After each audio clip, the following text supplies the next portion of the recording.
afternoon, everyone. To our webinar, Ohio EPA's nuisance waste sites, illegal dumping, and scrap tires in your community. My name is Helen Miller with the Division of Environmental and Financial Assistance here at Ohio EPA, and I will be moderating this afternoon's presentation. I'm going to go ahead and turn the mic over to our presenter, Kelly Jeter, in our Division of Materials and Waste Management here at Ohio EPA. Good morning, everyone. Hopefully, Helen, can you hear me okay? So I see that we had a lot of health department and local governments on the line. That's great. For our health departments, a lot of this is going to be kind of a review for you guys. I'm not going to spend a lot of time on the regulations because it would be, like I said, a review and probably pretty boring to the people who don't enforce those regulations. So I'll just touch on those. But of particular interest, I will let folks know that this is very, very similar to a presentation that we did last year, but we have updated it to include information about construction and demolition debris, and then also on changes to a statute that affects people's ability to apply for free tire cleanups. So even if you get into it and you think, well, I've heard this before, I'm not really interested, I'm not going to stay on the line. Please do stay on the line because I think you'll find some new information. And with that, let's get started. So basically, what we are going to go over is regulations governing the different type of waste sites. And for Ohio EPA, we're really going to be focusing on solid waste open dumping and illegal disposal of construction and demolition debris. And then for other agencies, we're going to touch just really briefly on the kind of waste dumps that they regulate. Because it's not something that Ohio EPA regulates, I'm not going to go into a lot of detail, but we will try and cover that. We're also going to look at some examples. And then at the end, we're going to talk on how Ohio EPA can help with some enforcement, some scrap tire removals, and some grants. So when we go through the presentation, you're going to hear me talking about the Ohio Revised Code, which is the law, and then the Ohio Administrative Code, which is the rules. So the Revised Code basically gives Ohio EPA the ability to regulate something, and then the Administrative Code is going to be more specific and set out the rules. And let's see, what's going on here? Oops. Sorry about that. Having a little computer difficulty. All right. So for solid waste, we're going to go through some definitions. Like I said, I will not read all this because, oh my gosh, that would bore you to death. But basically, just know that for solid waste, the Ohio Administrative Code and the Ohio Revised Code pretty much have the same definition. So basically, a solid waste is any unwanted solid or semi-solid material. However, do note that CNDB, earthen materials, various ashes, and hazardous waste are excluded from this definition and aren't regulated under this portion of the statute. CND and hazardous waste have their own rules that are administered by Ohio EPA. And for CND, we will discuss those next. For the other excluded materials, they could possibly be regulated by our Division of Surface Water. So like for the ashes, just because they're not regulated as a solid waste, doesn't mean someone could go dump them in a stream or something. So for open dumping, basically what we're talking about is putting any of these solid waste that we just talked about before into any location that is not authorized to accept that waste. If we look at the administrative code, it goes a little bit further in saying that, you're not going to put it,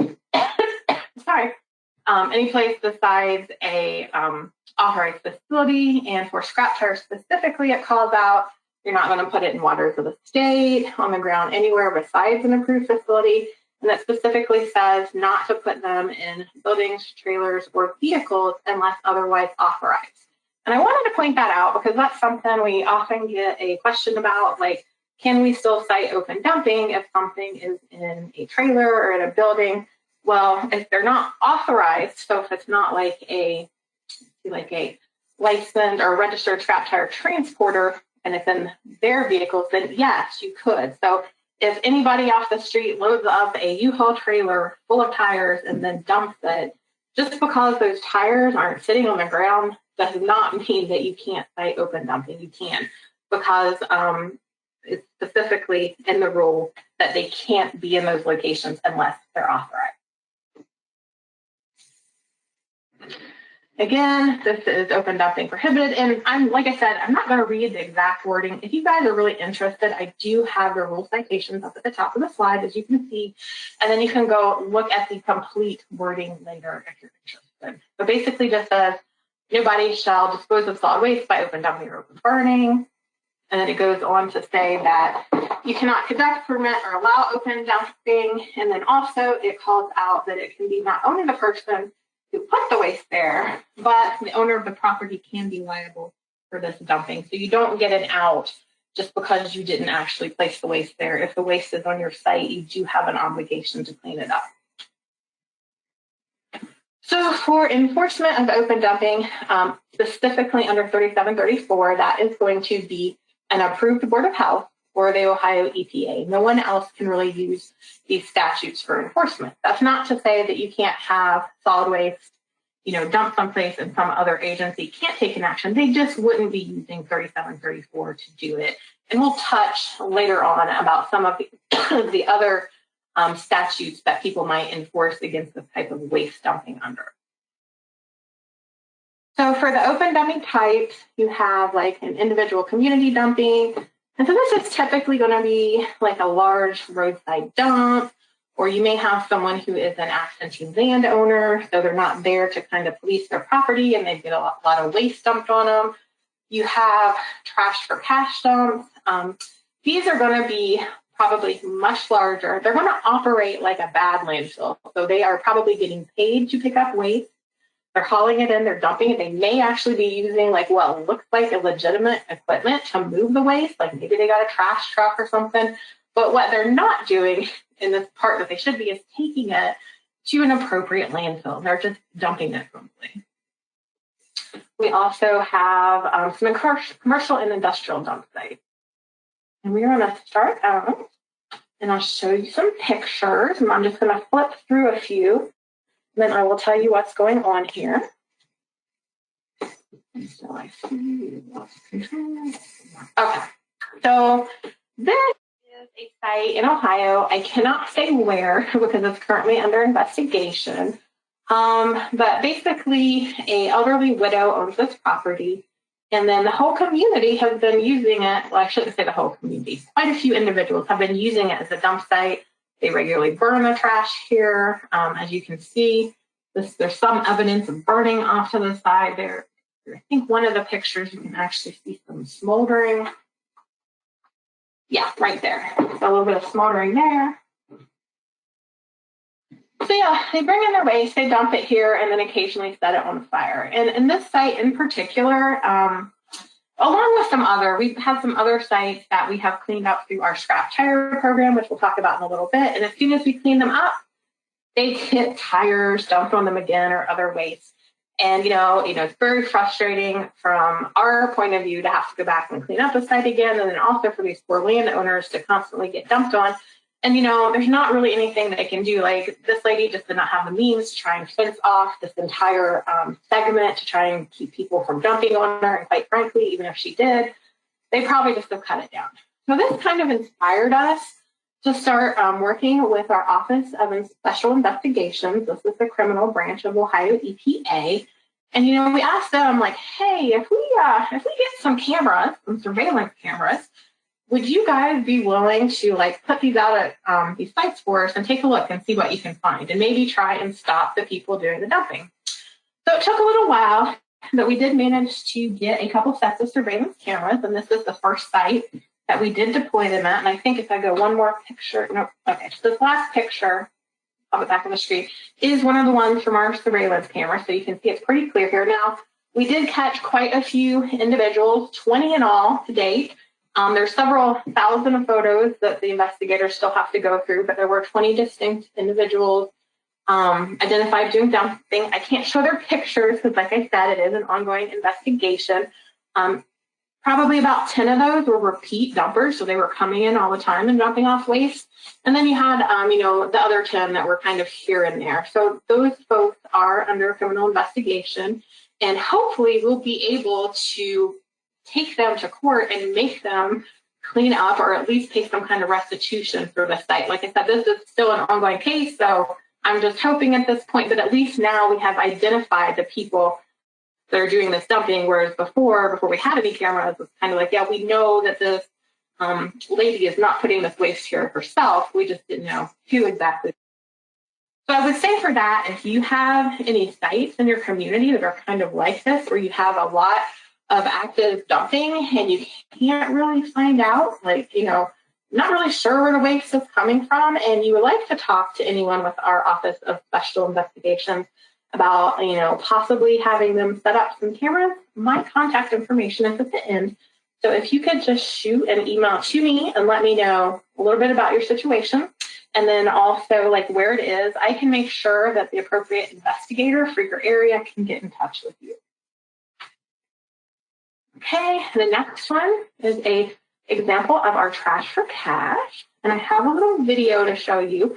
So kind of watch closely. You're going to see some movement, and if you listen really closely, you might hear some little feet walking around, and then let's all see if we can find out what is in this picture.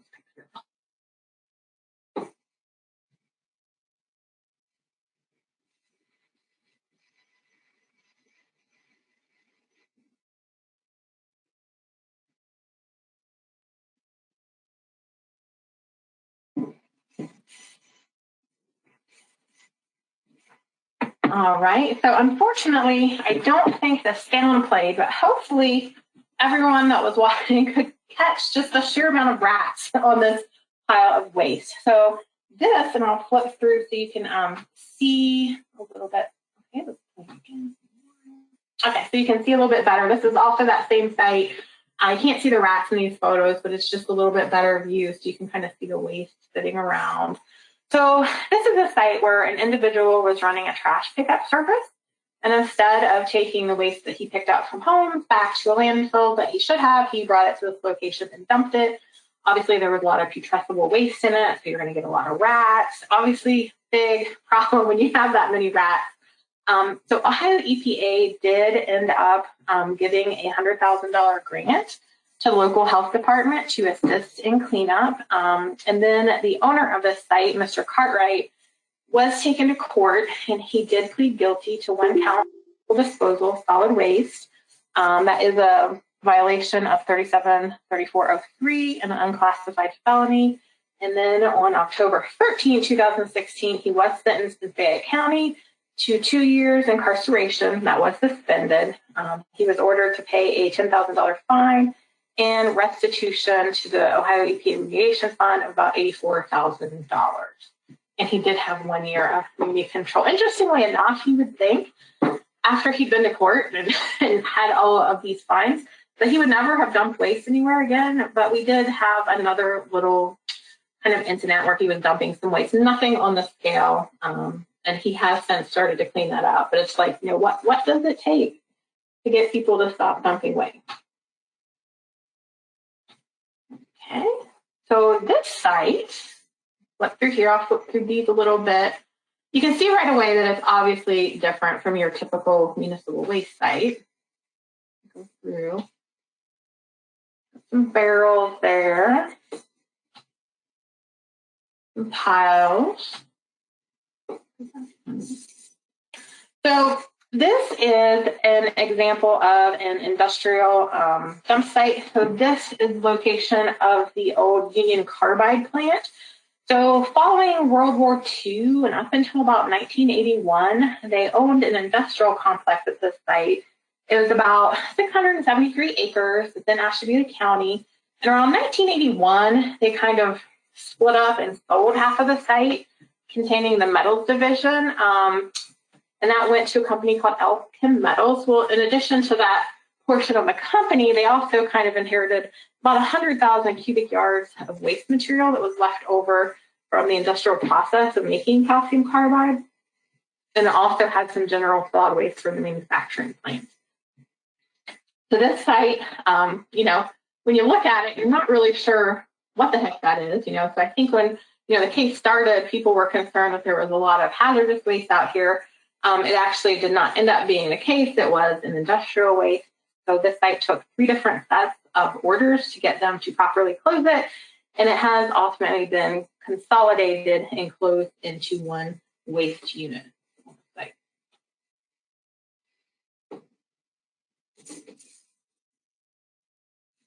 Okay. So now we'll move into illegal disposal of C&D. So C&D is, you can think of it as basically any waste generated from building or demolition of man-made structures. Sorry. And the administrative code definition basically copies the revised code definition, but then does clarify that that doesn't include materials that should have been removed. So things like, you know, think of like your couches, your appliances. So yeah, they may be in a building, but it really should be removed before it's demolished. So that particular material is not considered C&D. So it's just the actual structure itself.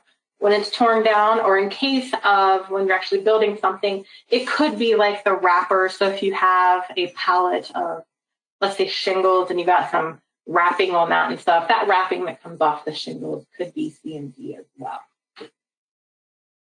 So disposal for this is basically putting it onto the land or the ground, at any place other than a demolition debris facility. Now there is, you know, this ideal that you can store some of this material occasionally, but basically for today, we're just going to consider that it's going to be disposal if you're placing it any place and just leaving it there. So we have a prohibition: you shall not conduct or allow illegal disposal.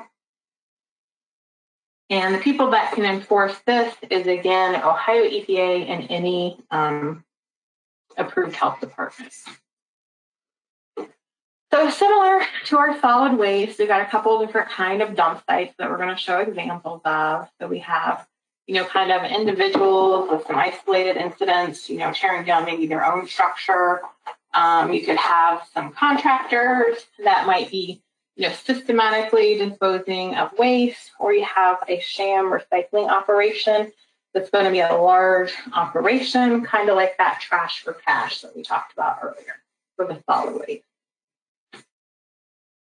So this would be what you would think of as, like, you know, you can tell that someone started, or it either started to knock it down or it fell down. Part of that building, you have some, you know, concrete, some bricks, wood.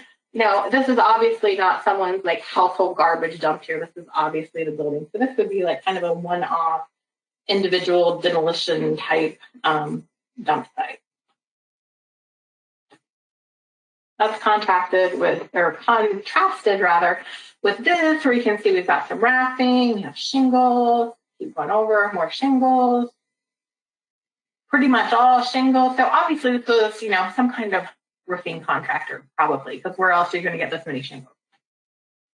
And then we have our big site, and this would be the kind of sham recycling. And if you immediately look at it, it's like, well, you know, they've got, yeah, there's some material there, but they appear to have some equipment. Maybe, you know, maybe they are recycling, but in this case, most definitely not.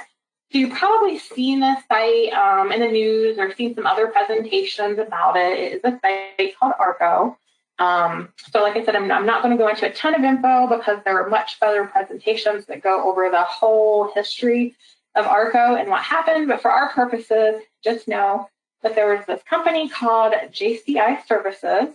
It was owned by a gentleman called George Michael Riley. He also has an AKA. He also goes by Anthony Michael Costello. I think he may have changed his name to that fairly recently. And he got a contract with the Cuyahoga County Land Bank to provide demolition services for them and haul away debris. You know, seems them up and up at that point. But what he did is he took that material and he brought it back to this location. And, you know, perhaps did some recycling, but ultimately, as you can see from the next photo here, go back.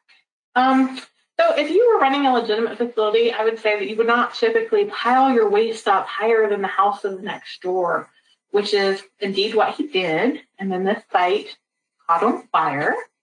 We've got some fire photos. So this was a really large C&D dump site. It was close to a lot of residences. Ohio EPA did end up giving a grant to the local health department, around $9 million, to assist in the cleanup of the site.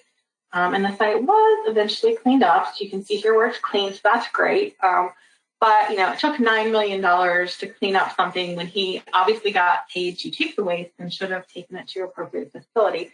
Now, in June 29th of this year, there was a ruling, and that did find that Mr. Riley and his company, that they were jointly and separately liable for the cleanup cost. So for that $9 million plus dollars, and then also they were assessed a $13. And we're not going to give the exact amount, so about $13 million penalty for illegal disposal, and an additional $7 million in penalty for operating without a license. I mean, obviously, huge amounts. The likelihood that anyone will see any of that penalty money or the restitution money is, probably pretty small. Now it is poll time. And I think that Helen's going to launch it. Yeah. Yes. Yep. So, Kelly, did you want to go through the questions? Oh, yes. Yes, indeed. Sorry. Okay. So the question for right now is kind of a true or false. Does Ohio EPA, or I should say Ohio EPA, regulates littering? True or false? Okay, excellent. Most of you got that right. Ohio EPA actually does not regulate littering.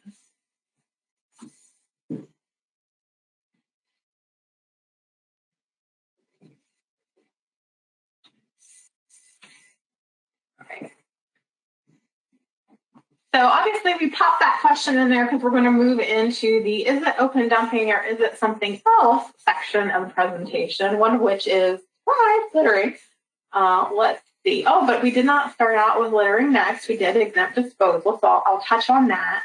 So for this, basically 373402D says that no rules adopted under that chapter, and 3734 is the solid waste regulation, apply to any single family residential premises or to the storage of 100 or fewer scrap tires unless they cause a nuisance. So this one is really important to remember, because if you have a site and it is truly just waste generated from a single family residence, you cannot cite them for open dumping because those rules do not apply to them.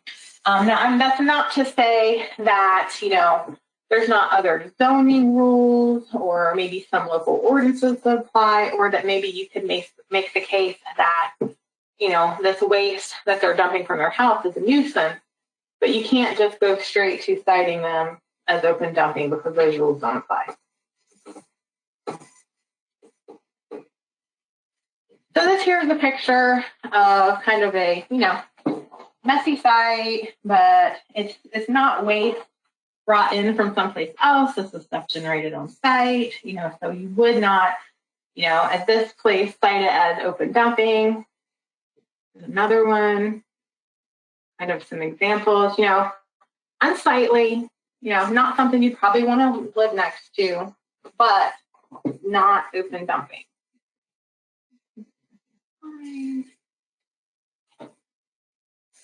Okay, so next we're going on to collectors and junk dealers.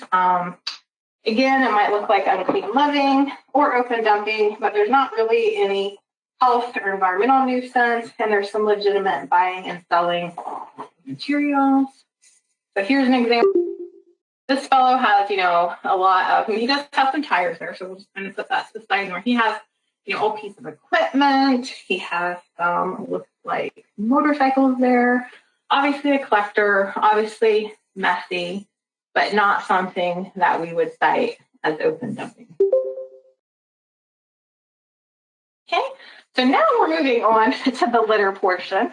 And I would be remiss if I did not mention that this year we had a new statewide litter campaign launch, and that is called the A Little Litter is a Big Problem. This is a joint campaign between the Ohio Department of Natural Resources, Ohio Department of Transportation, and Ohio EPA. And it's just kind of letting people know that, litter is a huge problem. Last year, ODOT spent like $48 million. I shouldn't say last year. Since 2011, ODOT spent $48 million to pick up that litter, and they had staff last year working about 151,000 hours on the side of the road picking up trash. And it's not like ODOT has trash workers. They have people that should be out maintaining roadways, and when there's all this litter, they have to divert them to pick up this trash. So, there's some costs there as well.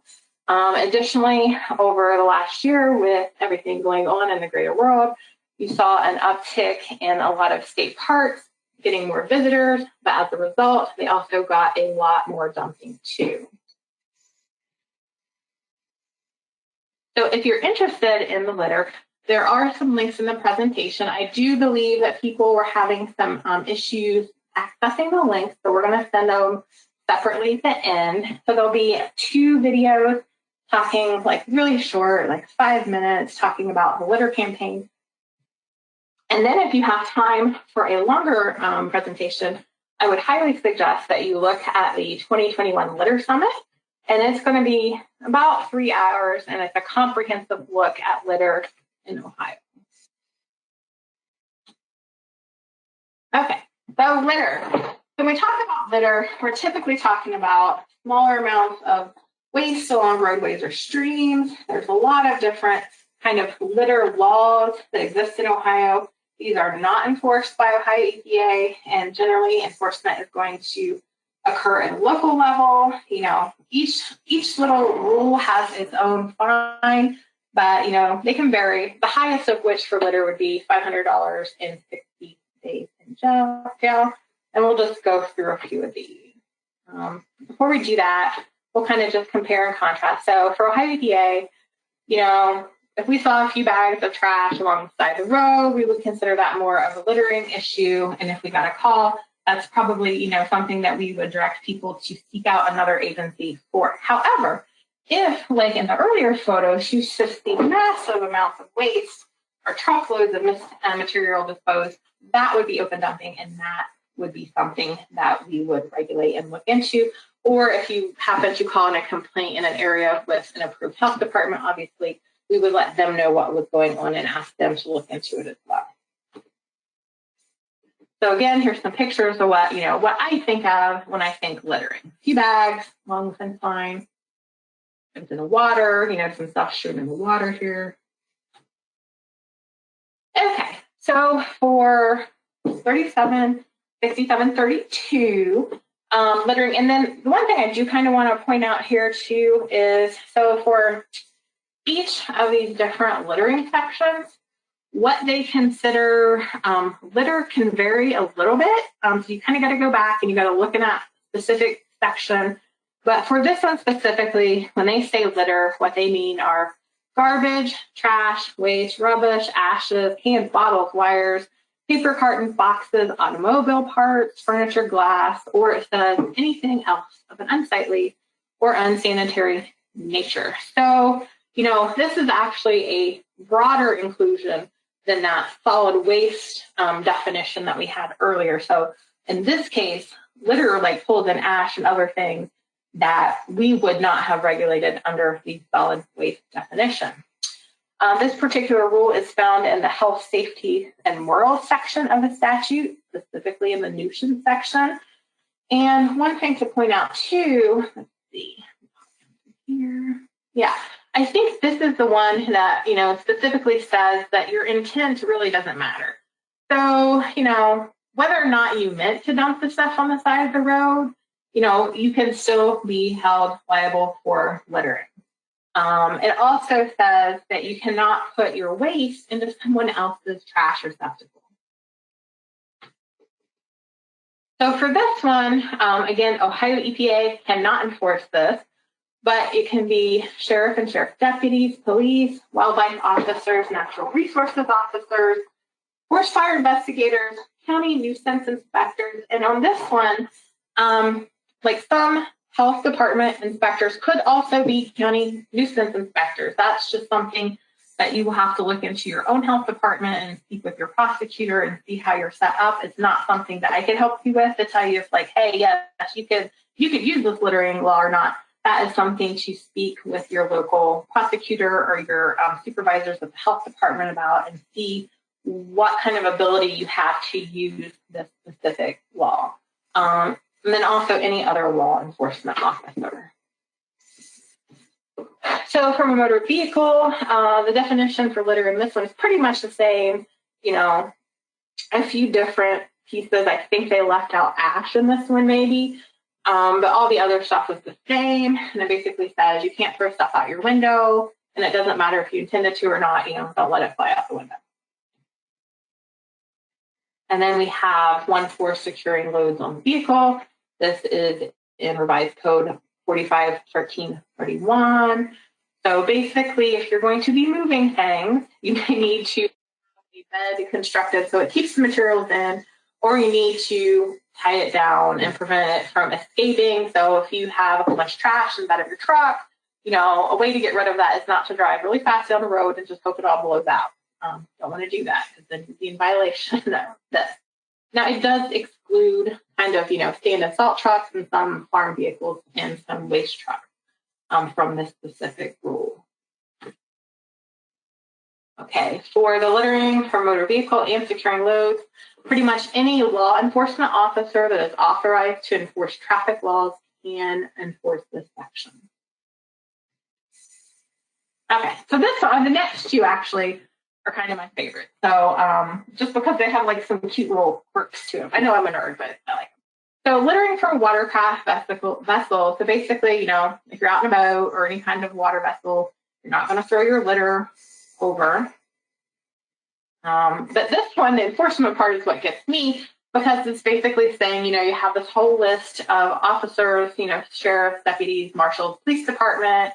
I'm not going to read them all, but it also says that they may stop and board any vessel subject to this chapter if they see someone littering. So I don't know. It seems very piratey to me, kind of like it, stopping the vessel. So I will point out, EPA inspectors, health department inspectors, we can't like stop a boat and board it. Can't stop a car and get in. So, we don't have that kind of fun stuff going on, but these folks that enforce this particular rule can do that.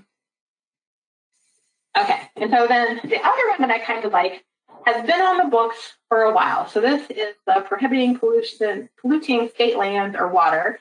It's in 1531-29. Again, I'm not going to read everything, but it's kind of an old rule when they're listing the things that you can't dispose of, and they list wagons. I don't know if let's see if we can put it on there. Where's the wagon?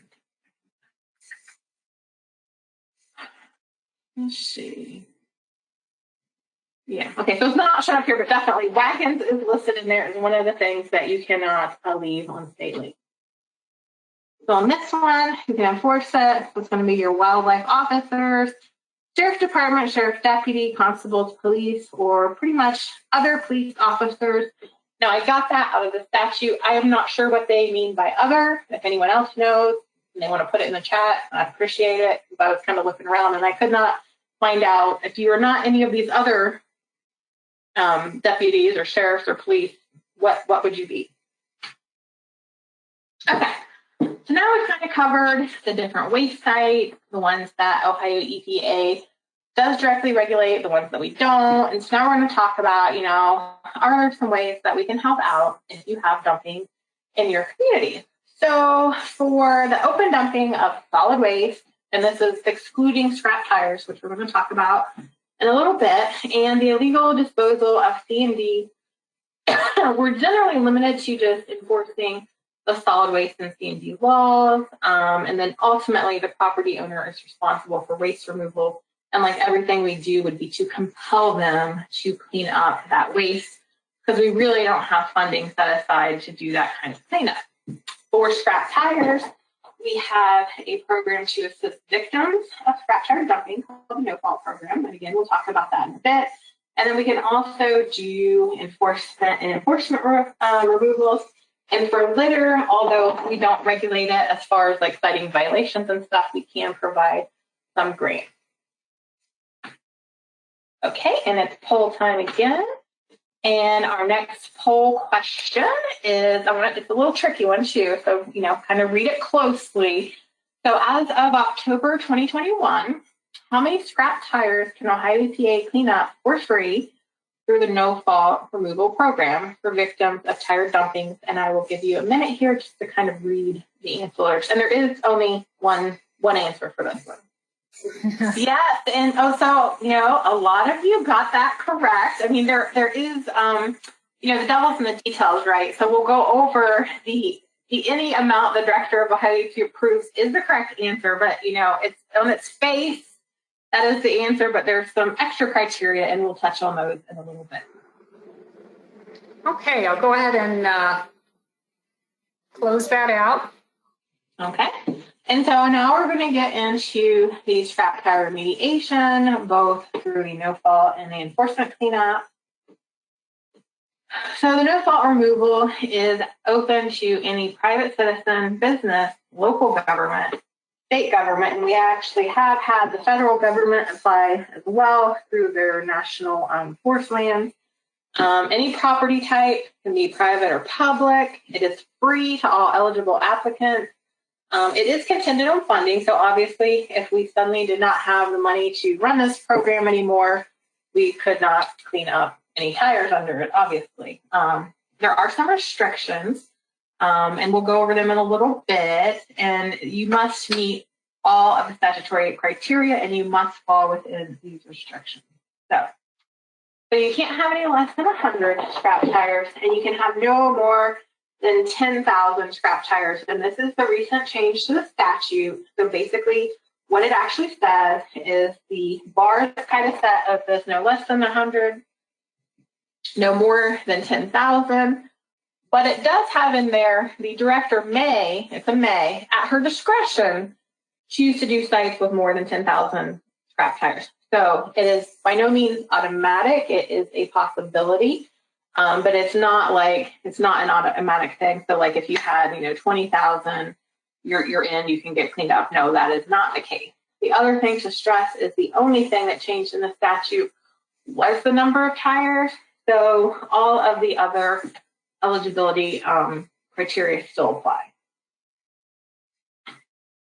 And oops, I missed one important point for all of our local governments. So for you guys, if you're listening, so if you have the 2s, the 3s, the 4 tires along your alleyways, for you only, you can collect those and bring them back to a central location. And then once you get 100, you can apply and we can come clean those up for you, because all of that property is considered your kind of public right-of-ways, and we let you aggregate those together. Okay, so the other statutory criteria that have to be met, again, a lot of words here. Read them all. The main point is, are the people that were dumped on truly a victim? So did they get dumped on at some point, or, possibly did they inherit a property with some tires on it and they didn't have anything to do with it? They didn't have any knowledge. They didn't participate or get money. There wasn't any kind of property transfer trying to evade liability. So these people were truly victims, and thus they can get the free cleanup. So there are several ways that you can apply. You can do a application. We'll accept it, email or hard copy. We have 2 separate applications, one for citizens and businesses, one for local governments. That is in the links document that we will be sending out, and I'll show you where you can find them on our website on the next slides. You can apply online through our online tool. It's really no matter to us which way you choose to do it. It's what you feel more comfortable with. If you'd like to fill out like a paper application and that's easier for you, then by all means do that. If you're someone that likes the gadgets and the online stuff and you want to apply online, then do that as well. We'll get them in about the same amount of time. I mean, unless you put them in the mail, it might take a few more days. But if you email us or you apply online, they're going to take time. Now, so when you do fill out your applications, You will need a deed. You can get a copy of your deed at your local recorder's office. Many recorders in the state of Ohio have their deeds available online now. So you can go to their office and do a property search. When those deeds come up, I've seen them a lot with like I guess it's a watermark that says, you know, not official. That's okay. We don't need you to pay for the official copy. We can take that deed. We need a site map, photos, and then we're going to have the signature of the property owner or authorized representative. Okay, that's just showing our website and where you can look for the applications. This is the scrap tire portion of the website.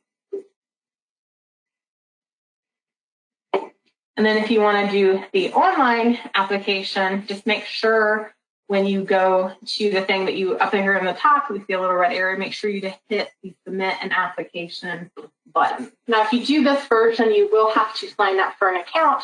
So if you're not a person that likes to sign up for accounts, then probably just stick with our PDF copies of the application and fill that out and send it back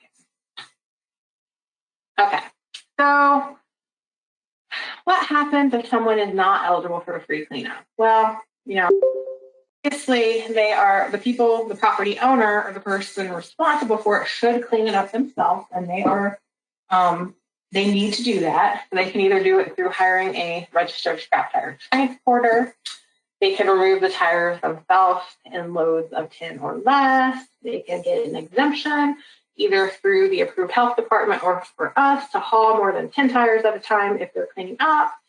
If they don't do any of that, unfortunately, we're left with enforcement. And then if they still don't clean up, we're left with an enforcement removal action.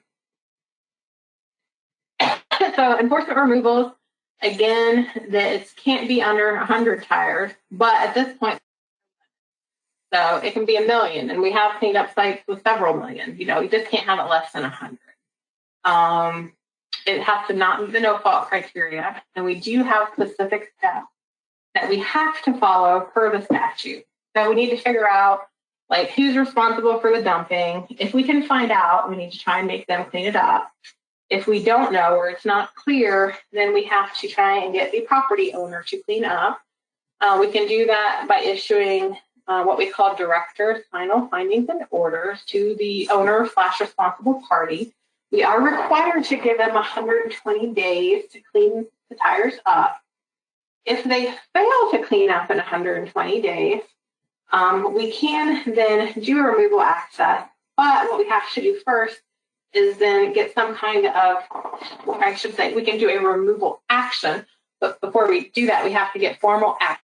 So this can be the property owner signing a document that lets us on. Occasionally folks will do that just because, if they're tired, they want the tires gone, they can't pay for it. They don't mind that they'll have a lien placed on it. So we'll occasionally get on them, but more often than not, well, I shouldn't say that. A good deal of the time, we're going to have to go to court and get some kind of judicial access and have a court let us get on. We will then do the cleanup, and then we will place a lien on the property following the removal action for the cost we incurred for the cleanup. Okay, this is just kind of a compare and contrast. It looks like we're running short on time, so I'll just zip through and not touch on all that. You can look at it later. Let's go through. Let's see. Okay, this is a enforcement removal action. This was referred to us by a local health department. I'm going to run through these really quick. I just have this slide here, which is an aerial, so you can see it's the this area here. Very narrow property, limited access, and that was important because all of this material was in the way of the tires. And for us to do a cleanup, not only did we have to go in and get the tires, but we actually had to move all this material out of the way, make a roadway. And then as you can see in the next slide, it was all the way to the back of the property were the tires, quite wet, quite muddy. A little boat there. Had to have a lot of equipment just to move that heavy concrete and get the tires out. Here they are preparing the road. Obviously, there were some buried tires here too. There's some of them coming out. There's another pile. And there's the guy loading up the trucks. You can see the roadway we built there. And there's kind of what it looks like at the end. And so for this one, let's see, it was about a 2-week cleanup. There were 203 tons of buried tires, 91 tons on the surface, and it ended up costing us about $137,000 to clean this site up. We will move on to some examples of the no-fault removal. I'm not going to spend a lot of time on these because we are running out of time. So this one was ODNR property. Almost had to get called off because there were so many hypodermic needles there. We're concerned about safety, but our contractor did manage to get all the tires pulled out. You can see there, they did have to get a little boat. For this one, we removed about 1,800 PTEs, and it cost about $7,800. This is a family resort. Notice the mud. There's a lot of mud in these pictures. It seems like tires are either in a ravine or in a mud hole. Not sure why. So this site, they kind of drained their lake a little bit, and these tires were there. This one we removed 6.98 tons, about $9,000. And they had their boat out. Now this one's interesting. So this site barely, well, it had just at 100 tires, maybe a little bit over. But they were these huge tires. I mean, you can see the equipment in the background. Maybe get a better look. So most of them were just these ginormous tires that were kind of, had to get special equipment in to get them out, get them loaded there.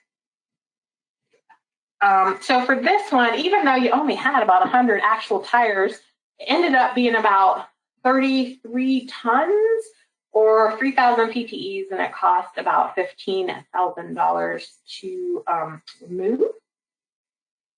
And let's see, pop forward. And now we are going to touch briefly on the grant. So just to put a plug out there, there is a recycling and litter prevention grant, community and litter grant. It's open to local governments and nonprofits. You can get funding for equipment, litter collection events, outreach, tire amnesty programs. And then if you look here, you can see when the next kickoff meetings are. And if you want more information, please visit the recycleohio.gov. And now it's time for another poll. And our question is, what is the maximum penalty that can be sought in civil cases for a violation of open dumping of solid waste?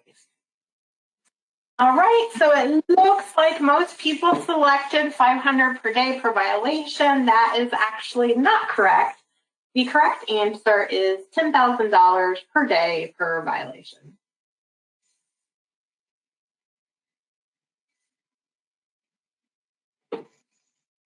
All right, and that concludes the presentation for today. And here is the contact information for myself, and then also Kevin Shoemaker and Matt Conrad from the Scrap Tire Unit if you're interested in applying for the no-fault scrap tire program. Okay, thank you, Kelly.